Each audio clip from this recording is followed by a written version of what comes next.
वो गुनाह जो नेकी लगता है मगर शिर्क है। रियाकारी क्या है? जवाब सुनकर डर जाएंगे। इस धागे की वजह से दुआ कबूल नहीं होती।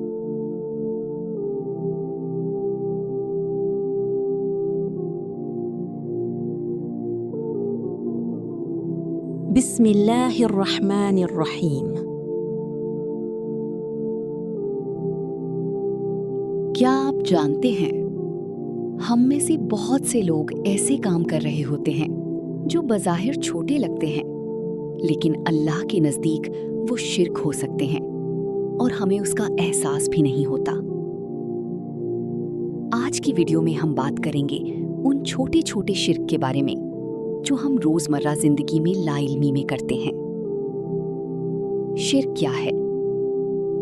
सबसे पहले ये समझना ज़रूरी है कि शिर्क क्या है। शिर्क का मतलब है अल्लाह के साथ किसी को शरीक ठहराना। ये सबसे बड़ा गुनाह है जिसे अल्लाह ताला माफ नहीं करता अगर बंदा तौबा ना करे। छोटे छोटे शिर्क: कसम खाते वक्त अल्लाह के अलावा किसी का नाम लेना, जैसे कहना मेरी माँ की कसम, मेरे बच्चों की कसम। ये एक खतरनाक आदत है। कसम सिर्फ अल्लाह के नाम की होनी चाहिए।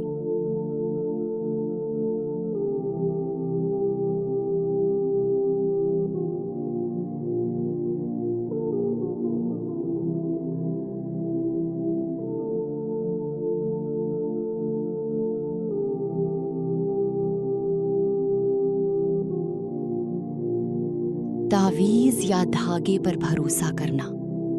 कुछ लोग हाथ में धागा बांधते हैं या तावीज़ पहनते हैं और समझते हैं कि ये इन्हें बचाएगा।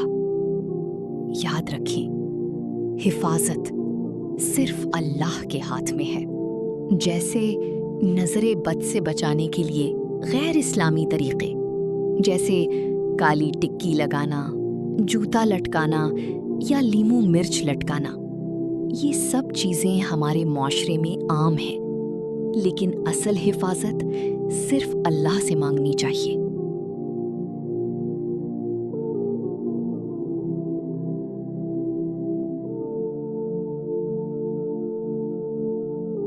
रियाकारी, दिखावा करना।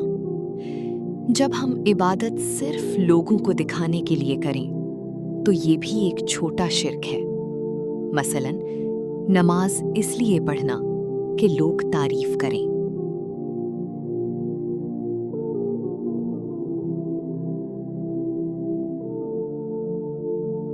किसी इंसान पर हद से ज्यादा भरोसा करना, ये कहना अगर फला ना होता तो मेरा कुछ नहीं हो सकता था।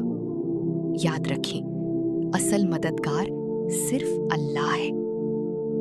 नजूमियों या फाल निकालने वालों पर यकीन करना, हाथ दिखाना, जायचा बनवाना, किस्मत पूछना, ये सब चीजें ईमान को कमजोर करती हैं और अल्लाह पर यकीन को नुकसान पहुंचाती हैं। अगर हमसे लाइल्मी में ऐसे गुनाह हो गए हैं तो हमें घबराने की जरूरत नहीं। सच्ची तौबा करें, अल्लाह से मुआफी मांगें और आइंदा के लिए खुद को दुरुस्त करें। याद रखें, अल्लाह बहुत रहम करने वाला है। अगर हम सच्चे दिल से उसकी तरफ लौट आएं तो वो हमें मुआफ कर देता है।